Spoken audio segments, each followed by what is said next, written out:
Well, back on the road again. We got you, Elise. Hello. Been a little while since we've seen you.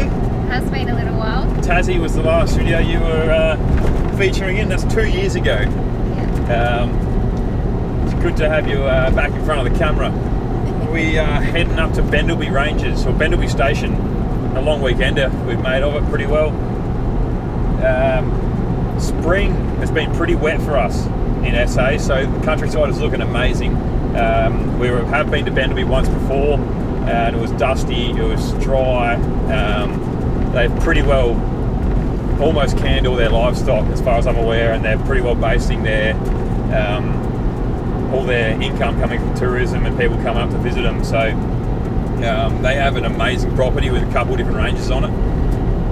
So yeah, we are super keen. There's more tracks since we've been there last that have been created by Charlie and Kylie are the two owners, or two managers up there and owners. So yeah, we got Marco behind us. He's keen as he hasn't been on a trip for a little while. Well, yeah, Air Peninsula was our last one. Yeah, should be good.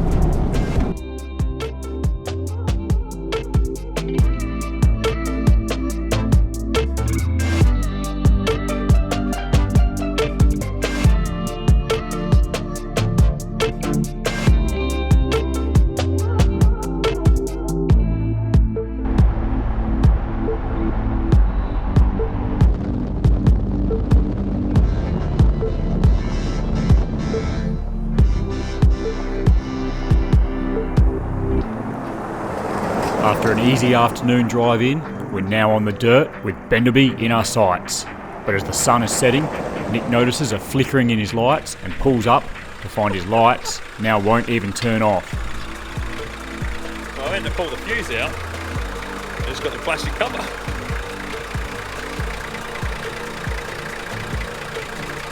It's hot. Fires?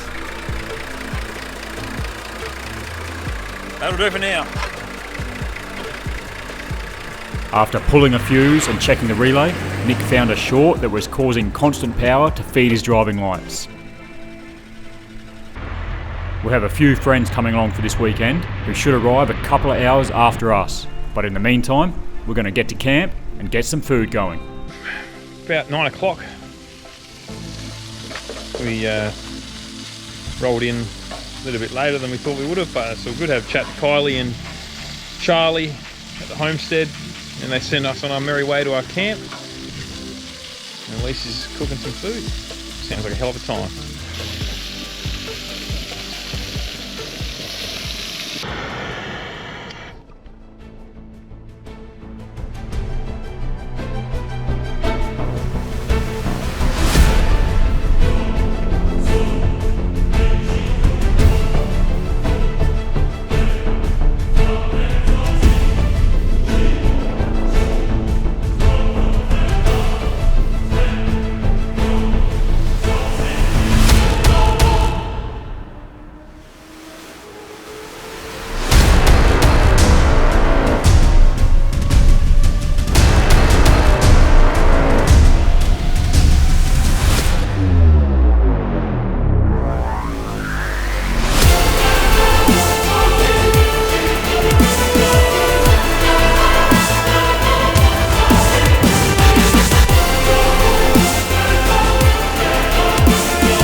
Yeah, he's really good.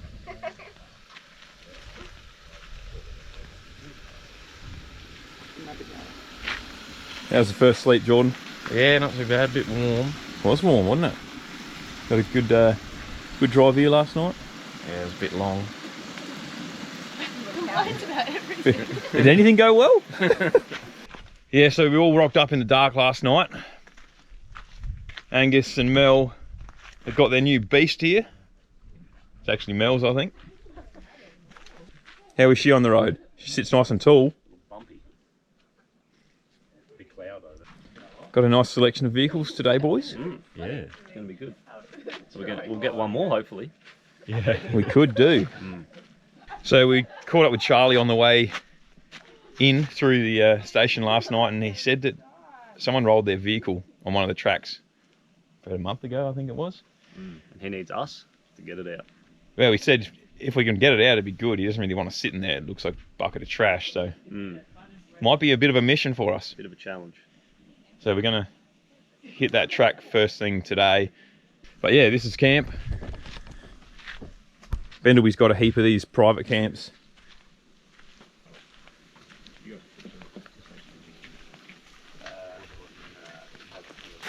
Going to throw the boots on for this adventure. It could get a little bit uncomfortable in thongs, which is unlike us, but pretty rocky. We're going to leave the girls here at camp. They're going to do their own thing. There's a few walking trails and whatever around Bendelby station. So they don't want to be sitting in their vehicle with us stuffing around all day. So suits us, suits them. Everyone's happy.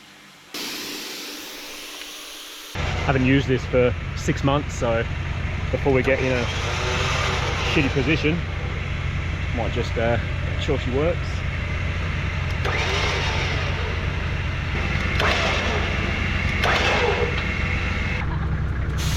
Angus is leaving his Land Cruiser for the 3 girls, Elise, Mel and Emily, so they can get around and head out on their own adventure for the day. As for us, we drop some air out, adjust the shocks and get into it.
Barely out of the campgrounds and we're already in the slow stuff.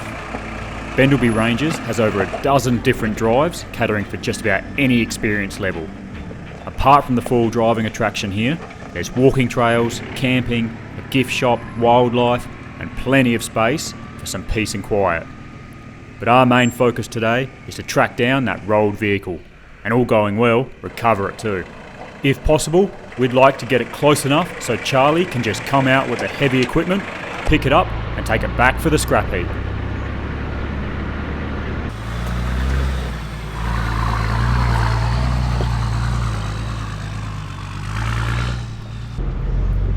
As we keep climbing, heading for the Billy Goat Ridge track, the views keep getting better and better. Before too long, we're crawling along the ridges of multiple mountain ranges.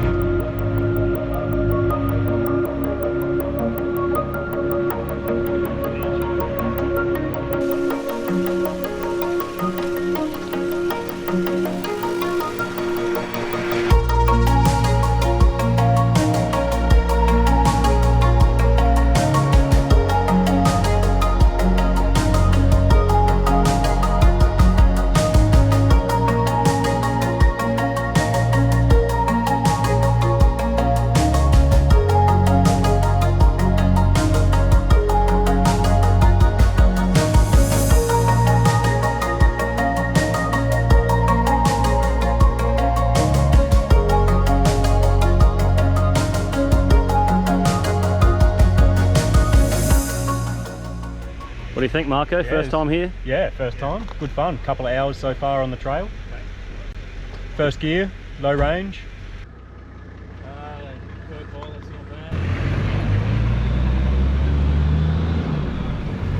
Eventually, we find ourselves at the beginning of the Billy Goat Ridge track. One not for the faint-hearted, so we've been told. This is where we need to keep an eye out for that wrecked four-wheel drive. This track has bigger holes and more rocky steps to manoeuvre, but is in fairly good shape, and most four-wheel drives with a bit of suspension and a decent set of tyres will make the climb.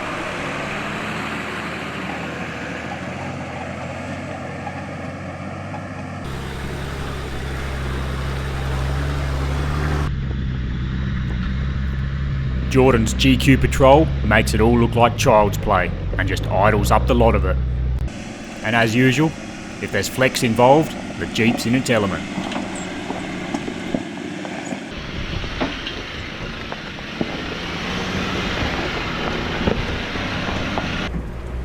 We're just coming up Billy Goat Ridge. Can't see a great deal here. Yeah, we can see the car. Looks like it's in a hell of a pickle.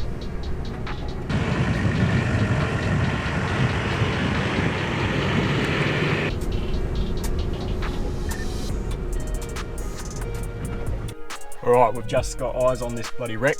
Let's get out there, have a look. We head on down for a closer look. The rodeo's travelled around 100 metres down a very steep hill, rolling 2 or 3 times in the process and coming to rest against a large dead tree. Just about every panel seems to be dented, and 2 of the tyres are well and truly off the bead, but it could be a lot worse. At least the thing is on its wheels.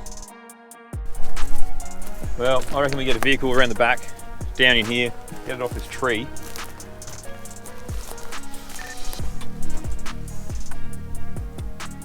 Have to be careful it doesn't want to roll away again while we're hooked onto it.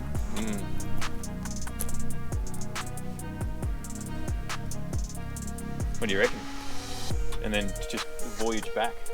Skull drag it back, one in, like you said, one in front, one behind. I think if we are going to try it, we can get our vehicle to it. Yeah, that's not a problem. We can drive down, we've scouted a little path, not an issue. So if we can get to it, try and at least get those tyres back up, get them back on the bead. Get that steering lock broken. See if we can get that steering lock sorted.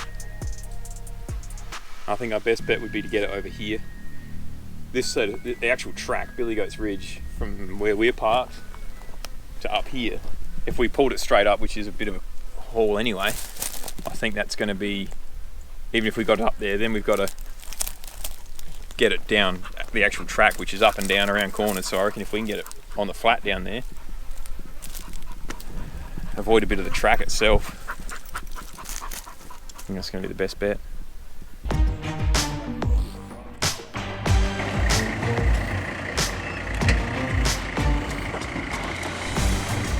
After taking a walk, there's no easy access down into the gully, so we decide to just take the patrol down to begin with, as it has the 12,000 pound winch. This winch has been abused for years now, so we have no doubt it'll be enough to rescue this wreck.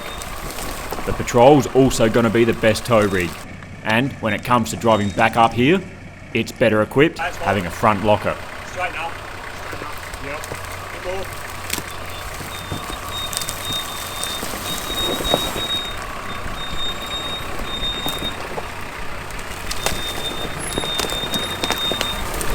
After guiding Nick down the loose bank, he makes his way further down the hill. From here, he can drive up the hill to where the wreck is perched.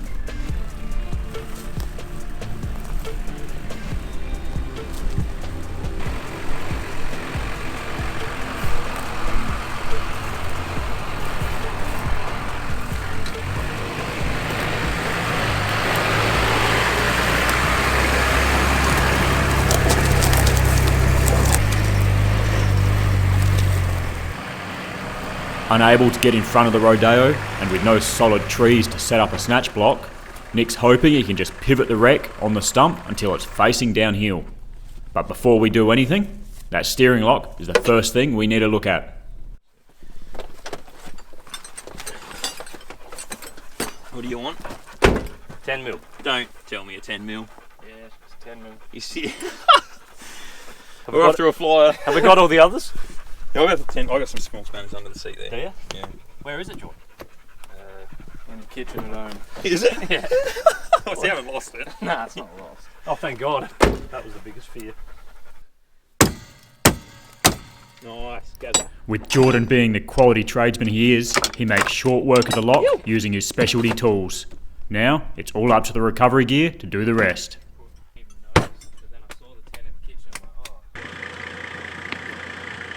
With only a hook under the Rodeo's front end to recover from, the strap will likely just pull straight off, so we decide to go around the bull bar. Not ideal, so we need to keep a close eye on any signs of stress or movement while we're winching. A good example of why quality recovery points are essential on a four-wheel drive. You never know what kind of a situation you may find yourself in, so be prepared.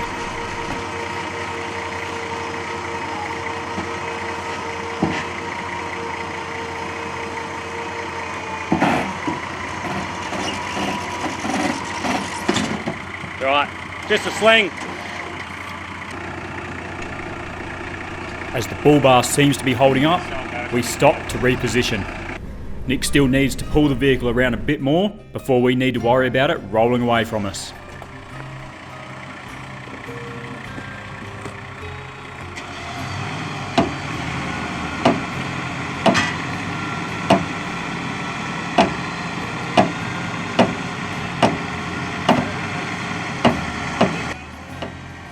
Keep turning. Keep turning. She's turning.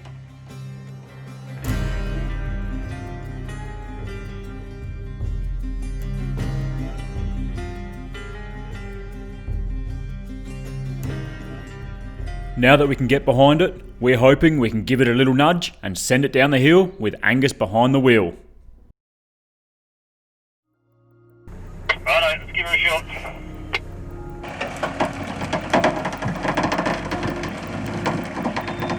Unfortunately, that doesn't go to plan, so it's a tow job from here.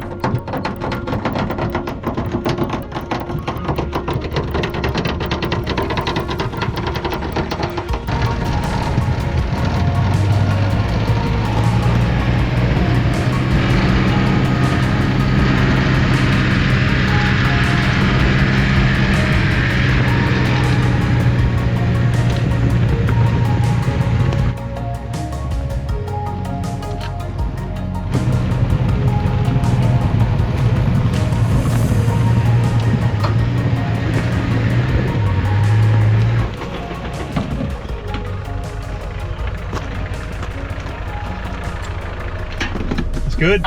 A success. This is going to be the challenge though. We disconnect the tow strap so Nick can just focus on getting the big patrol back up the hill.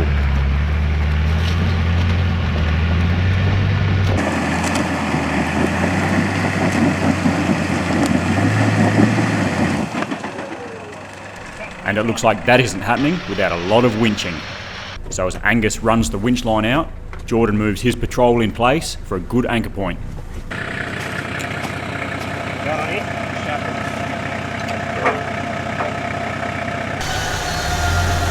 Can you turn that way, Nick? Left. That's it. Keep more of that. More left. Hold up. Yeah, I was getting sucked into this hole to the left of me, and I was being a world of pain if I could land in there. So we just repositioned the winch for a straight line pull. He'll pull me up. If I need to reposition him again, I'll get him over there afterwards, but at the moment we need to get past this section. We need to do it in 2 swoops. So be it. There's a hole just to the left of Nick's front wheel. If he drops into there, he's probably going to roll.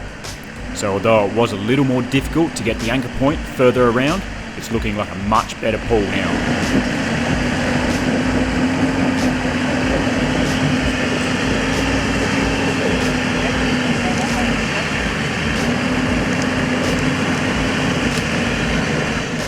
This is so loose here that Nick's just spinning.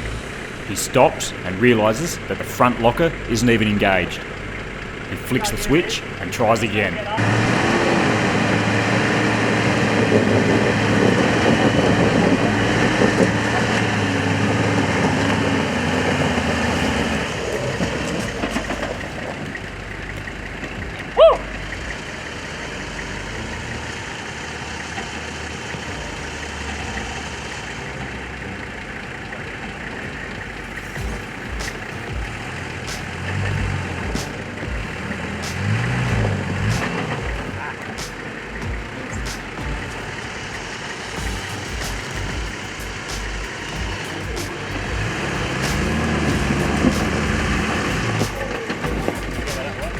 Halfway up, and Nick's found some traction and should be able to drive out from here.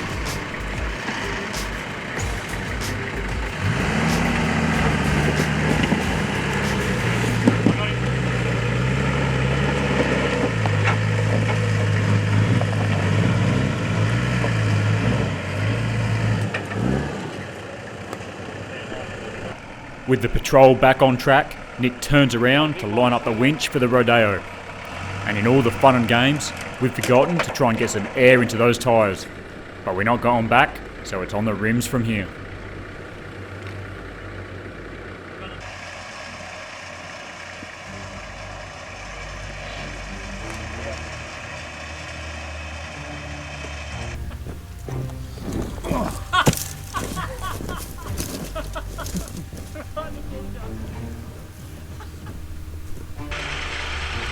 Angus jumps behind the wheel and we start winching. We're using an extension strap to give us the extra length, and you can see it stretching as the winch really starts to work.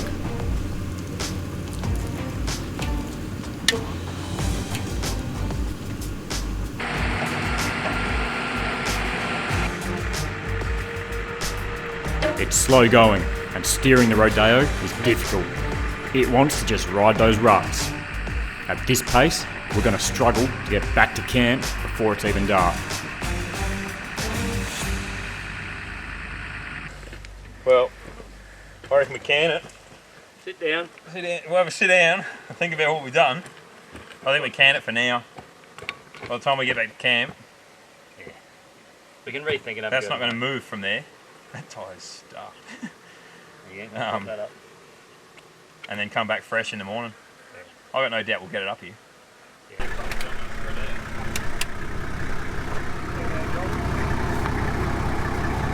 As we go to leave, Nick's battery problems continue. With all the winching, it's drained, and there's not quite enough in it to turn it over, so a quick jump from the GQ is needed. Try that. We also realise we've left one of the GME handhelds down in the rodeo, and with no volunteers, there's only one way to decide who goes back down to get it.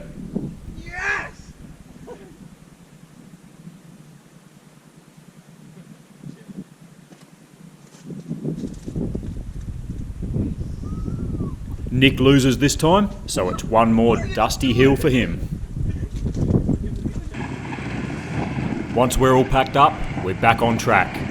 This section is one of many with steep drops on either side of the track, and it'd be a terrible place to go off. The driver of that rodeo would have had the scare of a lifetime that day, and is lucky to live to tell the story. As we're a long way from camp, we need to get moving to be back by dinner. It's nice to have a campsite set up and waiting for you to roll straight in. After running around out here all day, we cannot wait to get back, sit down, put the feet up, and enjoy a peaceful campsite. Tomorrow, we'll be back out here to try and finish the job. Until then, thanks for watching. Subscribe for more adventures and shop the Sidetrack gear online.